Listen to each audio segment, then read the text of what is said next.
సంక్రాంతికి మిగిలిపోయిన కోళ్లతో Moinabad farm house లో పందాలు మాత్రమే నిర్వహించామన్నారు నిందితుడు Shivakumar Varma. Farm house owner ఎవరో తెలియదని వాచ్మెన్ బంధువునన్నారు. ఫామ్ హౌస్ లో దొరికినవి క్యాసినో కాయిన్స్ కాదని చెప్పుకొచ్చారు. మరింత సమాచారాన్ని మా ప్రతినిధి సురేష్ అందిస్తారు. ఫామ్ హౌస్లో నిన్న ఏదైతే కోడి పందాలు పేకాట ఆడారని చెప్పేసి కూడా పోలీసులు రైడ్ చేసి పట్టుకోవడం జరిగింది. దీన్ని ఆర్గనైజ్ చేసినటువంటి శివకుమార్ వర్మ ఉన్నారు. ఒకసారి మాట్లాడదాం. అసలు ఎందుకు అక్కడ ఫామ్ హౌస్లో కోడి పందాలు నిర్వహించారు, అసలు మీకు ఎట్లా అనుమతి లేదు, చట్టరీత నేరం కదా, ఎందుకు మీరు అక్కడ ఒకసారి ఆర్గనైజర్ అంటే మీ దృష్టిలో ఏంటి, కమర్షియల్ యాంగిల్ ఉంటుందా లేకపోతే సరదాగా పెట్టిన ఆర్గనైజర్ అంటారా? అంటే వీళ్ళందరిని ఎవరు పిలిచారు? అది నేను ఇది కమర్షియల్ అంటున్నారా సరదా అంటున్నారా? రెండింటి క్లారిటీ మారడమే తప్పు కదా, దాంట్లో సరదా ఏముంది, కమర్షియల్. నేను చెప్తాను. ఇప్పుడు ఏంటంటే మాకు సంక్రాంతి అంటే మాకు ఇంట్రెస్ట్ అండి. అక్కడ ఏదో 3 రోజులు అయిపోయిన తర్వాత మేము పెట్టిన దానికి నేను సమర్థించుకోవట్లేదు, ఉన్నది అన్నట్టు చెప్తున్నా.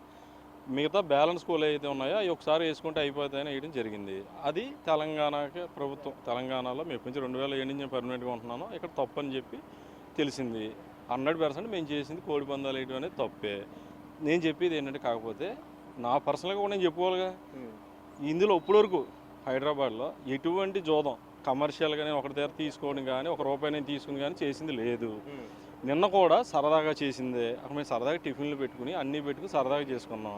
ఇంకోటి ఏంటంటే, అక్కడ ఏదో ఒక క్యాసినో కాయిన్స్ ఉన్నాయి, ఆడ డబ్బులు ఉన్నాయి, కోట్ల రూపాయలు, ఒక్కొక్కరు 10 లక్షలు 20 లక్షల రూపాయల డబ్బులు తెచ్చినామని కూడా ఇక్కడికి వచ్చిన వాళ్ళే చెప్తున్నారు. సరే చెప్తాను, మీకు చెప్తాను. అసలు యాక్చువల్గా ఏమైందంటే, కాయిన్ల మీద కోడి బొమ్మ ఉంది, చూసారా మీరు? అది కోడి బొమ్మ ఉంది, అది క్యాసినో కాయిన్ కాదు ఫస్ట్. సెకండ్ ఏంటంటే, మొన్న సంక్రాంతికి మేము అక్కడ సంక్రాంతికి చేసుకున్నప్పుడు క్యాష్ చిన్న చిన్న పందాలు ఏది అందరూ ఫుల్ చేసుకుని 2 లక్షలు 3 లక్షల పందాలు వేసినప్పుడు 30 మంది 15,000 ఇస్తారు. మీకు ఇచ్చినప్పుడు కౌంట్ చేసుకోవడం ఇబ్బంది అని చెప్పి మేము ఆ కాయిన్లు పెట్టాం. తీరా ఇక్కడికి వచ్చినప్పుడు ఏంటంటే, ఇక్కడ కూడా అదే పరిస్థితి కదా, 50,000లో 45,000 ఉందనుకోండి, లేకపోతే 20,000లో 18,000 ఉంటే కౌంట్ చేసినప్పుడు ఎక్కువలు వస్తాయి. ప్రతిసారి కౌంట్ చేయలేమని చెప్పి నేనేం చేశానంటే, అది ఒక 5 lakhs కాయిన్ ఉందనుకోండి, 2 సున్నాలు తీసేసి 5,000 కింద పెట్టుకున్నాం మేము. అది యాక్చువల్గా అది పెట్టుకున్నది, అది కాయిన్లు ఇచ్చి కాయిన్ 5 లక్షల. దాని మీద మీరు చెప్పి డినామినేషన్ చెప్తాను, కానీ అది యాక్చువల్గా 5,000. అది 5 లక్షలు ఉన్నది 5,000. మేము 2 సున్నా ఈజీగా ఉంటుందని చెప్పి మేము పెట్టుకున్నది. అది ఇంకోటి, ఆ ఫామ్ హౌస్ ఎవరిది? ఎమ్మెల్సీ పోచంపల్లి శ్రీనివాస్ రెడ్డిదే అంటున్నారు. ఆయనకు మీకున్న సంబంధం? అది కూడా చెప్తాను సార్. ఇప్పుడు వరకు ప్రామిస్గా నేను అబద్ధం అనేది 99% అనేది 1% ఆడితే ఆడుండొచ్చు.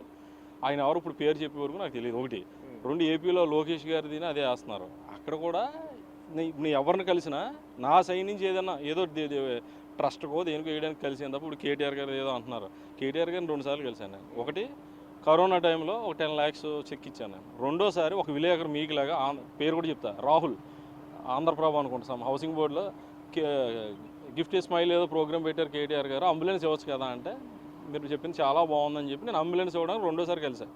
2 సార్లు కలిసాను. ఫామ్ హౌస్ ఎవరిదో తెలియకుండానే ఇంతమంది 100 మందిని ఎలా ఆర్గనైజ్ చేసి కూడా చెప్తాను మీకు. ఇది అయిపోయాక అది కూడా చెప్తాను. అది అయింది. తర్వాత ఏపీ నుంచి ఒక విలేకరు, అంటే మీ విలేకరులు కాబట్టి చెప్తాను, ఇంకో రిపోర్టర్ అన్నాడు, ఏమన్నా తెలంగాణలో అది ఇచ్చారు కదా ఏపీకి ఏంటి అని అడిగారు. మా ఊరు ఎస్ఐ గారు పాడైపోయిన జీప్ వేసుకొస్తే బొలెరో కొనిచ్చాను. ఎందుకు చెప్తున్నానంటే, ఒక కరప్టెడ్ మనిషి, ఒక జోదం ఆడి గ్యామ్లింగ్ చేసి మీ దగ్గర డబ్బులు దోసేసి మనిషి దగ్గర పోలీస్ డిపార్ట్మెంట్ ఏది యాక్సెప్ట్ చేయదు. నేను చెప్పేది అది ఒకటి. 2, ఆయన ఎవరో అంటున్నారు కదా, అక్కడ ఉన్న అతను అక్కడ ఒక వాచ్మెన్ కింద ఉన్నాడు, ఇక్కడే అక్కడ ఉన్నాడు, మంతెన వెంకటపతిరాజు అతని పేరు. అతను నాకు మా అత్తయ్య గారు అబ్బాయి. ఫైనాన్షియల్గా నా మీద కొంచెం చిన్నవాడు. అతను ఉండడం కోసం ఇంతకుముందు వాచ్మెన్తో మీరు డీల్ చేసి ఇంతమంది 100 మందిని అక్కడ కోడి పందాలు ఇక్కడ చేస్తే నేరం అని తెలిసి కూడా ఎట్లా? పూర్తిగానండి అది అంటున్నా. నేను తీసుకున్నది ఏంటంటే 1,50,000కి లీజుకి తీసుకున్నాం. ఆడికి ఉండడానికి అక్కడ ఇల్లు ఒక్క రోజుకేనా? సారీ, ఇయర్కి 1,50,000 ఇచ్చి మేము తోట తీసుకున్నాం. దాని మీద మాకు వచ్చింది, నేనేం పెట్టుబడి పెట్టద్దు, అతనికి 15,000 శాలరీ నేనే ఇస్తున్నాను. తోట అతను చూసుకున్నాడు, అతను మాట్లాడుకున్నాడు. ఆయన నిజంగా ప్రామిస్గా అతను ఇప్పుడు మీరు చెప్పేవారు కానీ పేరు తెలియదు, కాకపోతే ఏదో ఎవరో మెడికల్. అట్లా కాదండి, ఫామ్ హౌస్ లీజు తీసుకున్నారు, అక్కడ గేమ్ నిర్వహిస్తున్నారు. అట్లాంటప్పుడు ఆ ఫామ్ హౌస్ ఎవరిదో, లీజుకి ఎవరితో తీసుకున్నారు మీరు? అదే ఇప్పుడు అతను అగ్రిమెంట్ కూడా నాకు వాచ్మెన్ ఇచ్చారు. వాచ్మెన్ అంటారు, నేను చెప్పేది మా వాడు తీసుకున్నాడు. ఆడు ఇప్పుడు వీళ్ళు ఇద్దరున్నారండి, మీలో ఒకడు వెళ్ళి తీసుకున్నారు 10,50,000. అతను వాచ్మెన్ గా అక్కడ ఉంటున్నారు అన్నారు. ఆయన ఎట్లా లీజు తీసుకొని వాచ్మెన్ ఉంటున్నాడు అక్కడ? అదేంటి, మా అత్తయ్య గారు అబ్బాయి, మీరు ముందు మాట వెళ్ళా, 1,50,000 లీజు నేనే కట్టా అతను బతకడం కోసం. అతనికి ఒక ఇల్లు ఏర్పడింది, అతను చూసుకుంటున్నాడు, శాలరీ 15,000 నేను ఇస్తున్నాను. ఇప్పుడు వరకు అది ఎవరిదో తెలియదు, ఆయన ఎవరో నేను చూడలేదు. మీరు 100% నమ్మాలి, చూడలేదు నేను. అంటే మీ ఆ చుట్టాల అబ్బాయి చెప్తున్నారు, ఆయన చెప్పలేదా ఎవరిది ఫామ్ హౌస్ ఎక్కడి నుండి అంటారా? ఏదో మెడికల్ కాలేజ్ వాళ్ళు అన్నాడండి, నాకు తెలుసున్నది అదే ప్రామిస్గా. మెడికల్ కాలేజ్ ఎప్పుడు నేను తీసుకుని 2 years అయింది. నేను చేసింది కూడా ఇది థర్డ్ టైం నేను ఓపెన్ చెప్తాను. సోషల్ మీడియాలో కూడా విపరీతంగా మీ ఫోటోలు వైరల్ అవుతున్నాయి. శివకుమార్ వర్మ జూదం ఆడిపించి పందాలు గెలిచి చాలా మంది జీవితాలు చనిపోయడానికి కారణమయ్యాడు. అయినా కూడా నిర్వహిస్తూనే ఉంటాడు ఏపీ తెలంగాణ. సరే సరే ఒకటి సార్, నేను ఇప్పుడు మీరు మీడియా కదా, నేను ఎవరిదైనా అదే క్వశ్చన్ అడుగుదాం అనుకుంటున్నా. మీకు ఏమైనా పాసిబిలిటీ ఉంటే మీరు కొంచెం చదువుకున్న వాళ్ళు, ఉద్యోగం లేని వాళ్ళు ఎవరో ఉంటారు కదా, మీకు నచ్చిన వాళ్ళు ఒక 5-6 వేయండి, వాళ్ళకి శాలరీ నేను ఇస్తాను. మీరు అడిగారు కాబట్టి చెప్తున్నా. మీకు ఏదైనా మీకు చేతన అయితే మీడియా కూడా మీకు చేతన అయితే నా మీద ఏదైనా కమర్షియల్గా ఎవరి దగ్గర డబ్బు తీసుకున్నా, నిన్న కమర్షియల్ కాదా, డబ్బులు కట్టి కోట్ల రూపాయల చేతులు మారిన మీరు చెప్పేది ఏంటి? అది ఇద్దరు ఆడుకునేది, నేను డబ్బుతో ఇద్దరు ఆడుకోవడానికైనా గేమ్కి 20,000 రూపాయలు మీకు తీసిస్తారు అక్కడ అని చెప్పేసి చెప్తున్నారు. వాళ్ళందరూ కూడా ఉట్టిగానే వచ్చారా సార్? ఇంకోటి, మీరు సంక్రాంతికి అక్కడెక్కడ నడిపిస్తాను అంటున్నారు కదా, నేను మొన్న భీమవరం చేశాను సార్ ఈవెంట్. ఎవరి దగ్గర ₹1 అంటే మీరు ఏదో 10% ఉంటుంది కదా, అది ఒకళ్ళ దగ్గర రూపాయి తీసుకోవాలి. ఎంత పెద్ద ఈవెంట్ తెలుసా సార్? అది చాలా పెద్ద ఈవెంట్. అది అమౌంట్ మరి చెప్తాను, నాకు ఏం 2 చేంజ్ ఎంత అయ్యింది. నాది ఓన్గా 2 కోట్ల చాలా ఖర్చు. చెప్తాను, అదే చెప్తాను ఏనండి. అందులో ఏంటంటే అక్కడ అది వేరే షాపులు ఉంటాయి, వాళ్ళ దగ్గర నుంచి వచ్చింది మనకి అంత 1.34 వచ్చింది. అక్కడ పడింది 260 పడింది. 1,20,00,000 అబో నా చేతి పడింది. నేను మా ఫ్రెండ్ ఉన్నారు భీమవరం, ఇద్దరు కలిపి పెట్టుకున్నాం. అది అంతకుముందు మా యానం అని ఉంది, అక్కడ చేశాను. అక్కడ కూడా సేమ్ 80 lakhs చేతి పడింది. అంతకుముందు మా ఊర్లో చేశాను. ఎంత అయిందండి నిన్న ఎంత అయింది? నిన్న ఏముంది, ఫస్టే వచ్చేసారు కానీ ఫుడ్లు అక్కడే అరేంజ్ చేసి చెప్తున్నా. టెంట్ కూడా నాకు ఎవడో తెలియదు, అతనే పురమాయించాడు. అతనికి ఎంత అవుతుందో కూడా నాకు తెలియదు. ఫుడ్ టిఫిన్లు పురమాయించాను. ఏంటి 3 రకాల టిఫిన్లు పురమాయించాను, ఇంకా టిఫిన్ రాలేదు. వాటర్ బాటిల్ ఒక 40 కేసులు వాటర్ బాటిల్ పురమాయించారు. మా ఖర్చు అది. అక్కడ ఎంతకంటే ఏముంటుంది, అక్కడ ఏం ఉండదు ఖర్చు.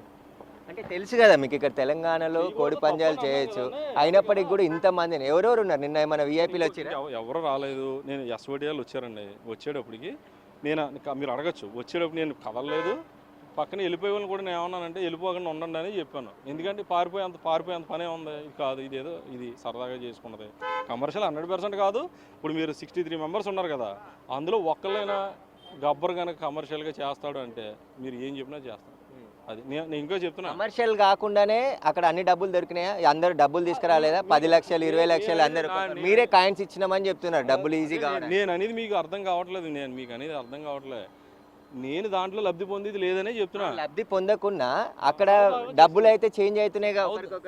చిన్నగా అవుతుందండి, కాదంటలే. సరదాగా చేసింది అది. అదేదో నేను సంపాదించుకోవడానికి చేసింది కాదన్నా. మీకు అర్థం నాకు నిజంగా కోడ్ గురించి కూడా తెలియదండి. సరదాగానే చేశాను. మరి మా కమ్యూనిటీ బ్లడ్లో నాకు ఉండిపోయింది ఏంటో నాకు తెలియదు. మాకు అది అలవాటు అయింది. ఇంకా మానేస్తాం. చెప్పారు ఇక్కడ తప్పు తెలంగాణలో, మా దగ్గర అసలు ఈ పర్మిషన్లో ఇప్పుడు చెయ్యొద్దు అన్నారు. సార్ మేము చెయ్యం, నిజమే తప్పే చేసాం, చెయ్యమని చెప్పి చెయ్యను కూడా. ఇంక మీకు ఎప్పుడన్నా నేను చేసినట్టు తెలిస్తే మీరు కూడా ఇంకా ఇదివరకు ఎలా అన్నాడని చెప్పి రాసుకోవచ్చు. ఇప్పుడు అంతే ఇంకేం లేదు, ఇంకేముందండి. అయితే శివకుమార్ వర్మ ఏదైతే అక్కడ కోడి పందాలు నిర్వహించామో అది తప్పని తెలుసు, కానీ సరదాగా చేశామని చెప్పేసి కూడా చెప్తున్నాడు. అక్కడక్కడ దొరికిన కాయిన్స్ కూడా కోడి పందాలకు సంబంధించిన కోడి కాయిన్స్ అని చెప్తున్నారు. అవి కూడా డబ్బుల కోసం సంబంధించి చెప్తున్నారు. చెప్పండి. మీరు ఏదో కొంతమంది కొన్ని ఛానల్ క్యాసినో అని వస్తుంది, కొన్ని ఛానల్ ప్యాకెట్ అని వస్తుంది. అది నిరూపితే నేను హైదరాబాద్ వదిలిపెట్టి వెళ్ళిపోతాను. అంటే మరి వెళ్ళిపోతే హైదరాబాద్కి ఎంత కొంత చిన్న సాయాలు చేస్తాను. ఇక్కడే లాస్ అకౌంట్ అందరికీ మంచిది, నాకు తప్ప. అప్పు చేశాను, అందరికి ఇవ్వడం అలవాటు. మా ఊర్లో కూడా నాకు ఏదో చిన్న ట్రస్ట్ ఉంది. నాకు సాయం చేస్తూ ఉంటాను. నేను ఎవరి దగ్గర రూపాయి తీసుకోను. కమర్షియల్గా ఎవరి దగ్గర నా వాళ్ళు మీరు ఏదో చచ్చిపోయారు ఏదో అంటున్నారు కదా, నేను ఎవరి వల్ల 10 మంది వల్ల నేను ఒకటి వల్ల సావాలండి, 10 మంది వల్ల నేను చచ్చిపోవాలి తప్ప నా వల్ల ఎవరు సావడం. మీరు 100% ప్రతిదీ చూపించండి, ఇబ్బంది లేదు. జరగలేదు అయితే కోడి పందాలే అక్కడ జరిగినాయి, పేకాట జరగలేదు అని చెప్పేసి శివకుమార్ వర్మ చెప్తున్నారు. కానీ అక్కడ డబ్బులు పోలీసులు సీజ్ చేశారు. అవన్నీ కూడా ఎవరైతే ఆడడానికి వచ్చారో వాళ్ళందరూ తెచ్చుకున్న డబ్బులు అని చెప్పేసి శివకుమార్ చెప్తున్నారు.